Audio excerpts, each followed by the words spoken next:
Olá pessoal, tudo bem com vocês? Sou eu novamente, professor Emerson, para trabalhar língua portuguesa com vocês aí da primeira série. Claro que antes de nós iniciarmos, vocês já sabem que eu tenho um recado e o recado é para que você não esqueça de acessar o Class, fazer a atividade que ali está colocada, para você, além de aumentar o seu conhecimento, também garantir a sua presença. Tanto presença como conhecimento são muito importantes para você avançar aí de ano de estudo. E se você não tem acesso ao Class, está assistindo às nossas aulas pelo YouTube ou pela TV, tenho aquele pedido que você já conhece. Entre em contato com a sua escola para você ver quais são as atividades que os professores estão mandando para você fazer em casa. Isso é muito importante. Então, se você não tem acesso ao Class, com toda certeza, os professores estão encaminhando atividades lá na sua escola. Então, entre em contato com a sua escola para que você possa buscar essas atividades, fazer as atividades em casa e depois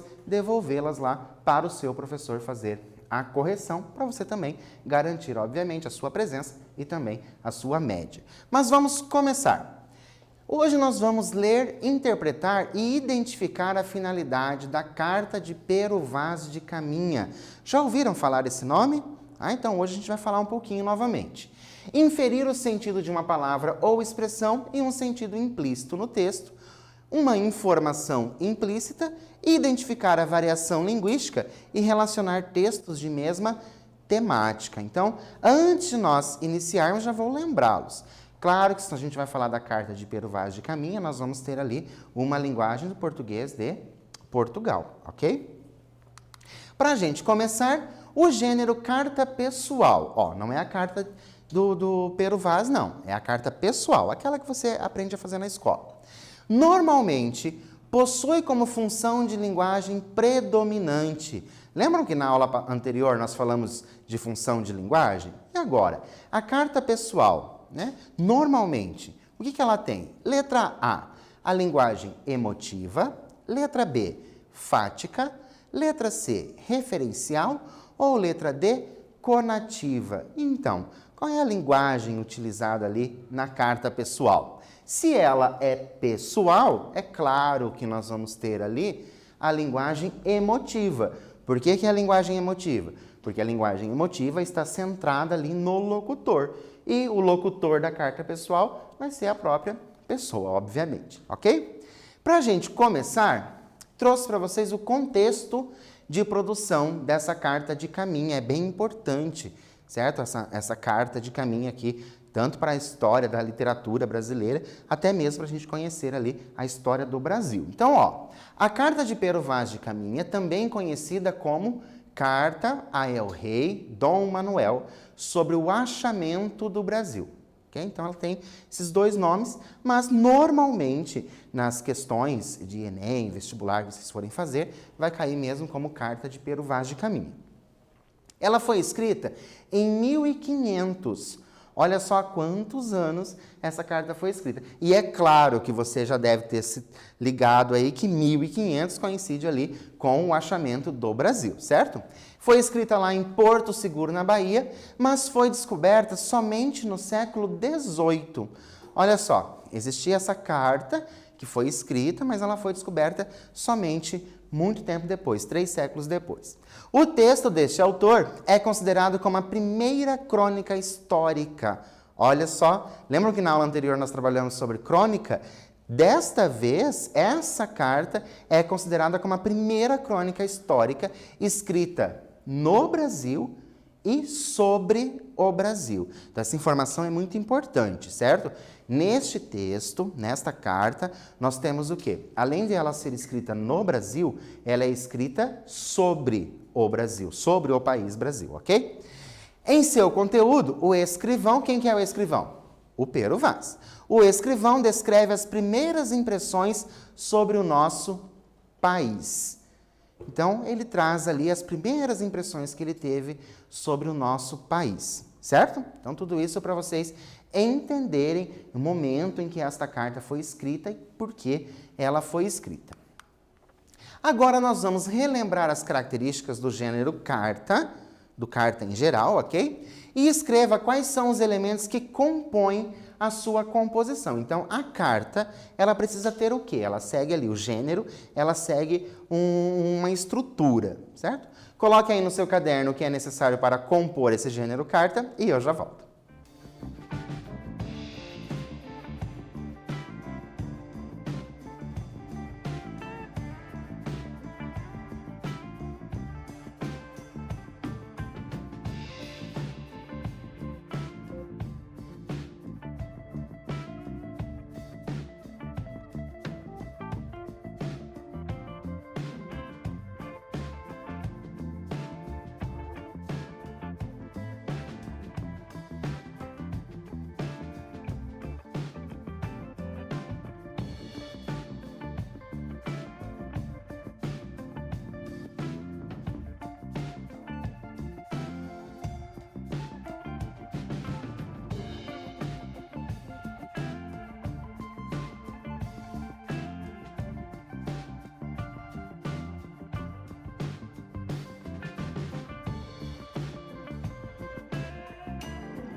E então, relembraram aí o gênero carta, o que precisa?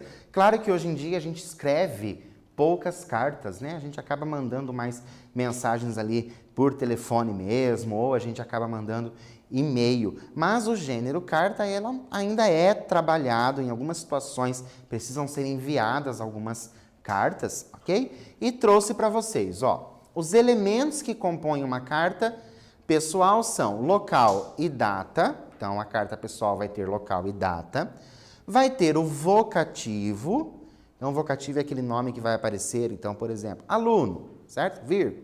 Então, esse é o vocativo. Vai ter o texto, obviamente, né? Aquilo que a pessoa quer dizer. E, ao final, tem ali a despedida. A data é muito importante ali na carta, certo? Por quê? Por conta de, por exemplo, se demorar para chegar. Então, o contexto de produção da carta foi um, mas lá, quando a pessoa vai ler, esse contexto pode ser outro já, por isso que a data é muito importante. E nós vamos começar, então, com um fragmento da carta de Pero Vaz. Ela é bem extensa, selecionei para vocês alguns fragmentos, certo? Para a gente poder entender aí mais ou menos o que o Pero Vaz trazia nessa carta, quais são essas impressões que ele teve ali sobre o Brasil. Então, nós temos senhor, né? Esse senhor aqui funcionando como vocativo. Posto que o capitão mor desta vossa frota, e assim os outros capitães escrevam a vossa alteza a nova do achamento desta vossa terra nova, que era hora nesta navegação, se achou, não deixarei também de dar isso minha conta a vossa alteza, assim como eu melhor puder, ainda que, para o bem contar e falar, o saiba pior que todos fazer. Então, só para vocês entenderem, lembra que eu falei para vocês ali que nós temos uma linguagem português de Portugal, então isso pode dificultar um pouco ali a nossa compreensão, mas em resumo, o que nós temos aqui que a gente consegue compreender? O Pero Vaz está escrevendo para o rei. Está escrevendo ali, e ele diz que vai falar do quê? Sobre a Terra Nova. Então, ele introduz a carta dele. Então, essa seria a síntese. E continuando, tome vossa alteza, porém, minha ignorância por boa vontade, e creia bem por certo que, para aformosear nem afear, não porei aqui mais do que aquilo que vi e me pareceu. Então, só ali pelo finalzinho, a gente já consegue perceber que o autor, né, o Pero Vaz, está dizendo o quê? Que vai colocar na carta somente aquilo que ele viu e aquilo que pareceu a ele, ok? Nosso exercício, nós vamos reler o trecho, prestar bastante atenção nesses termos que estão ali marcados e, de acordo com o contexto, então a gente vai tentar entender pelo contexto, como podemos compreender as palavras em destaque. Então, ali naquele trecho, aquelas palavras, como que eu consigo compreender? Vou dar um tempo para você fazer isso aí no seu caderno e eu já volto.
Conseguiram compreender pelo contexto ou você foi daquelas pessoas que pesquisou o que isso significa? Mas vamos ler o trecho. Diz assim, ó: Tome vossa alteza, porém, minha ignorância é por boa vontade.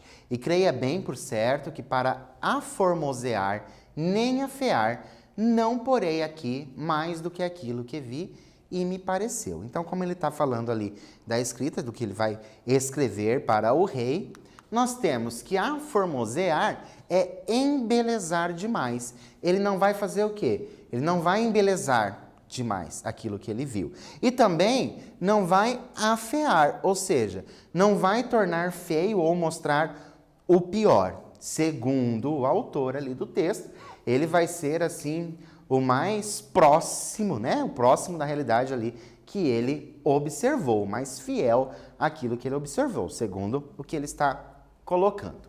Continuando, nós temos: e assim seguimos nosso caminho por este mar de longo, até que terça-feira das oitavas de Páscoa, que foram 21 dias de abril.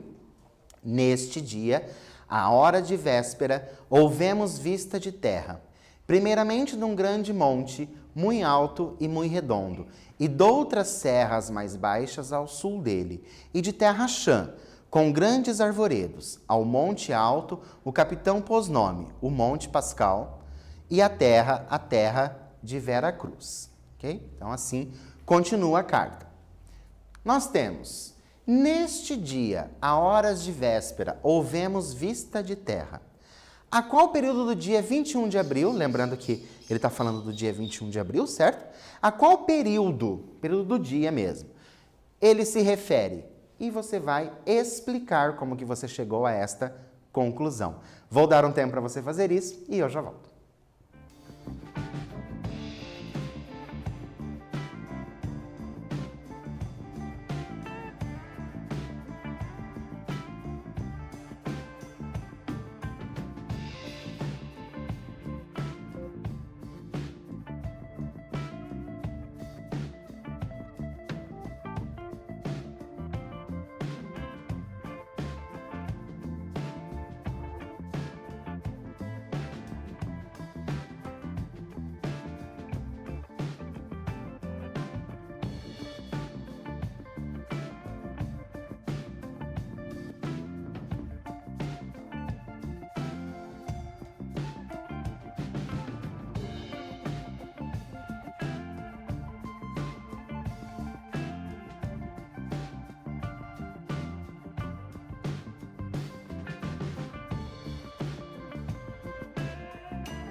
Então, conseguiram pensar aí no período do dia, esse período do dia, manhã, tarde ou noite?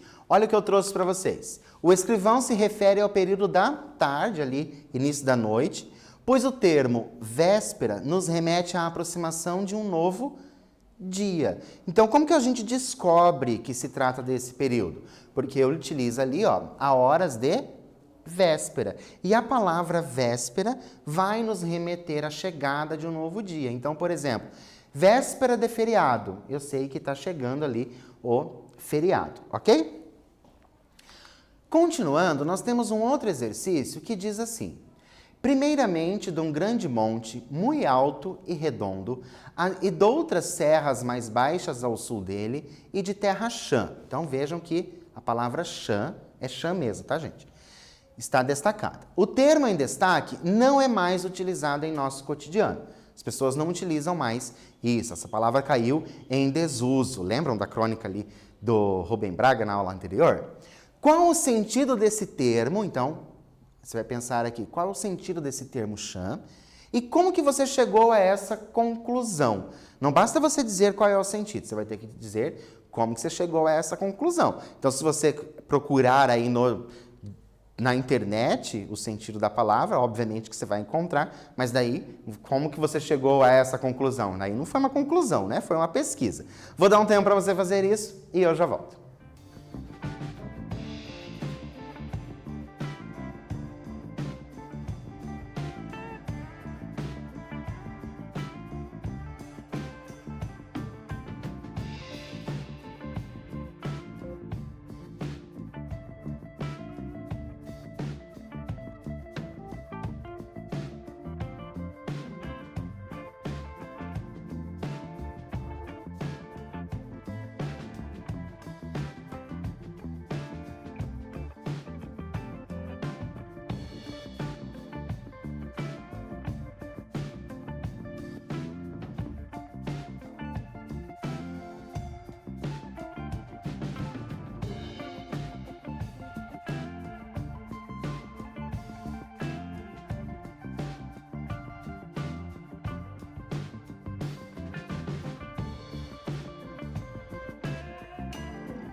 Então, conseguiram entender aí o sentido dessa palavra chã, certo? Só para a gente ver, ó.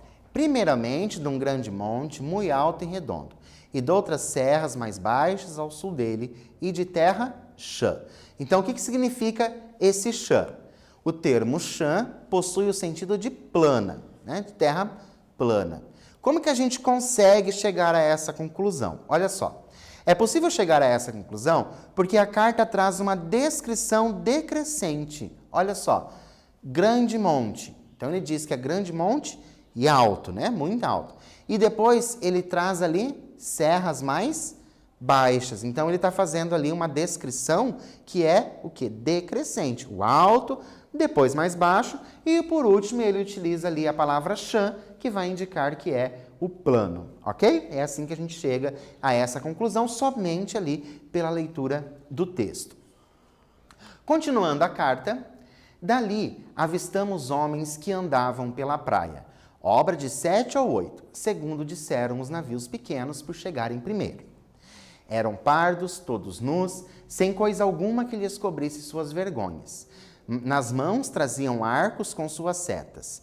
Vinham todos rijos sobre o batel. E Nicolau Coelho lhes fez sinal que pousassem os arcos, e eles os pousaram. E agora? A carta assume em todo o texto uma característica descritiva detalhada. Por que o autor fez esta opção? Então eu tenho nesse trecho, então releiam o trecho, percebam como ele faz essa descrição bem detalhada, ok? E agora, por que o autor teve essa ideia? Por que Pero Vaz quis fazer com tanta descrição? Vou dar um tempo para você fazer isso e eu já volto.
Então, conseguiram pensar a respeito? Vamos ler o trecho?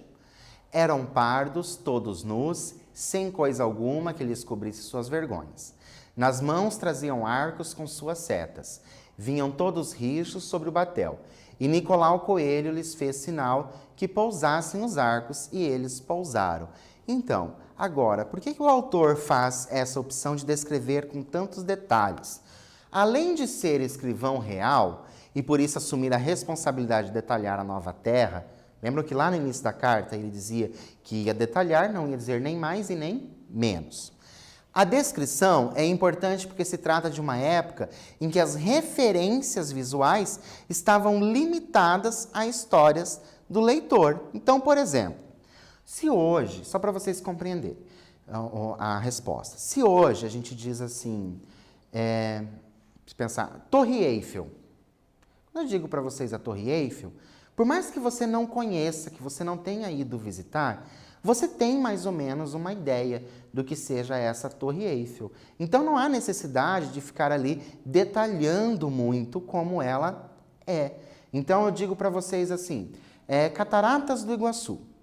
Pode ser que você não conheça, que você ainda não teve a oportunidade de visitar as Cataratas do Iguaçu, mas por aquilo que você já viu pela TV, pelas suas histórias de leitura em jornal, ou mesmo a sua leitura visual ali na TV, você sabe mais ou menos como são as Cataratas do Iguaçu. Então, por isso, não há necessidade de detalhar. Nesta época, as histórias de leitura deles eram poucas, eles não tinham acesso muito fácil às coisas. Então, o detalhamento é muito importante para que a pessoa realmente compreenda como são as coisas, ok? Então, por isso que alguns livros aí que são mais antigos, alguns livros mais clássicos, vocês veem ali algumas páginas, alguns parágrafos de descrição de algum lugar. Mas é exatamente por isso, porque as pessoas não conseguiriam imaginar simplesmente se dissesse, como a gente diz hoje, Cataratas do Iguaçu, e vem ali na nossa mente, mais ou menos, a imagem do que ela é, ok? Continuando, ali não pôde deles haver fala, nem entendimento de proveito, por o mar quebrar na costa. Somente deu-lhes um barrete vermelho e uma carapuça de linho que levava na cabeça e um sombreiro preto. Um deles deu-lhe um sombreiro de penas de ave, compridas, com uma copazinha de penas vermelhas e pardas, como de papagaio. E outro deu-lhe um ramal grande de continhas brancas, miúdas, que querem parecer de aljaveira, as quais peças, creio, que o capitão manda a vossa alteza. E com isto se volveu às naus, por ser tarde e não poder haver deles mais fala, por causa do mar. Ok? Continuando, Pero Vaz de Caminha afirma que não pôde deles haver fala. Qual fato motivou? Que fato motivou essa questão de não haver mais fala? Eu vou dar um tempo para você pensar a esse respeito e eu já volto.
E então, pensaram a esse respeito, escreveram aí no caderno de vocês, porque Pero Vaz diz que não pôde mais ter fala. O que a gente compreende com isso? Olha só, compreende-se que a afirmação do escrivão se dá por conta da língua incompatível.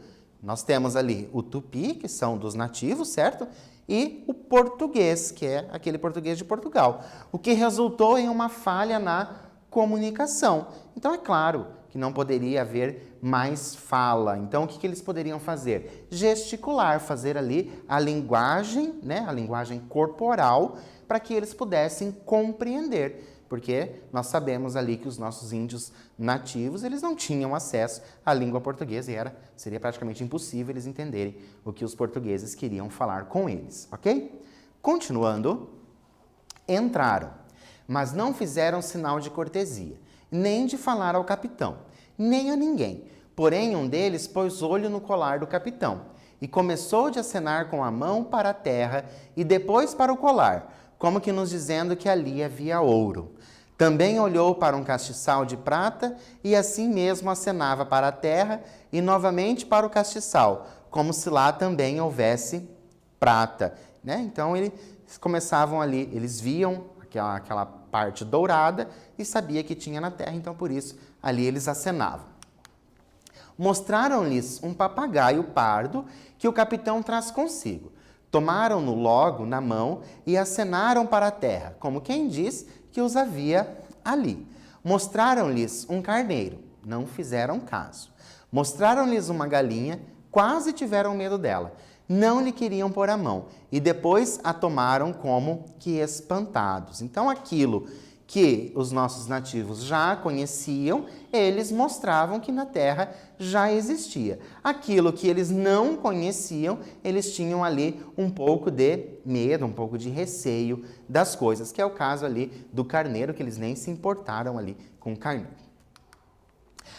Nós temos uma curiosidade bem interessante. Olha só, a música Carta de Pero Vaz de Caminha, de Arnaldo Rodrigues, gravada em 1978, olha quanto tempo já faz, lá no disco Redescobrimento, é considerada o primeiro reggae brasileiro.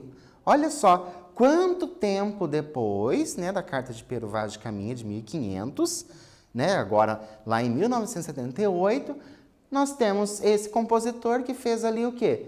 O primeiro reggae brasileiro. Isso é uma curiosidade para vocês e ele diz assim: é neste momento, pego na minha pena para escrever essas mal traçadas linhas, diz Pero Vaz de Caminha. Senhor Rei, chegamos por causa das calmarias, já descobrimos as Índias, tem cada uma, elas são nossas Marias, diz Pero Vaz de Caminha. Trouxe apenas um trechinho, ok? Da música para vocês. E agora nós vamos reler o verso. Já descobrimos as Índias, tem cada uma, elas são nossas Marias. É possível compreender pelo verso que a canção faz uso da, olha só que aqueles parênteses são importantes. Letra A, comparação. Letra B, personificação.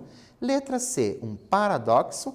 Ou letra D, a ironia. O que será que está trazendo ali? Como eu disse para vocês, os parênteses são importantes, então traz a ironia, né? Que ele fala das Índias e naquele sentido, nossa, tem cada Índia, no sentido de cada Índia bonita. Então a letra da canção apresenta uma releitura da Carta de Caminha, mas ela apresenta de uma forma irônica, ok? O que nós vimos hoje? Que a Carta de Pero Vaz de Caminha é considerada o primeiro texto escrito no Brasil e também sobre o Brasil. O texto faz parte da manifestação literária chamada de quinhentismo. Olha só, 1500, quinhentismo, ok? Na carta, Caminha narra com detalhes a chegada ao Brasil. Lembrando que eu trouxe para vocês apenas alguns fragmentos.